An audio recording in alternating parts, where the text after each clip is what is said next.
This train is thought to be carrying North Korean leader Kim Jong Un as he sets off towards Vietnam for a second summit with US President Donald Trump.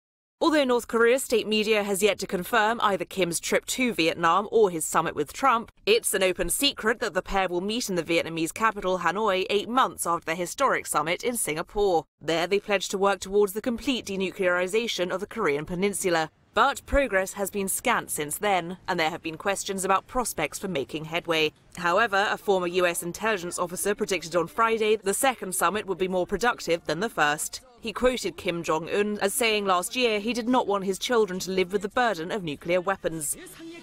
Meanwhile, North Korea is urging the United Nations to help with the food crisis. It says it's facing shortages after a bad harvest, making tough sanctions on the isolated country even worse. Pyongyang says floods, drought and extreme weather mean it's been forced to slash rations by half. Critics say the timing of the announcement may be strategic, though. Washington has been demanding that North Korea give up a nuclear weapons program that threatens the United States, while North Korea has been seeking a lifting of punishing sanctions, a formal end to the 1950 to 1953 Korean War and security guarantees.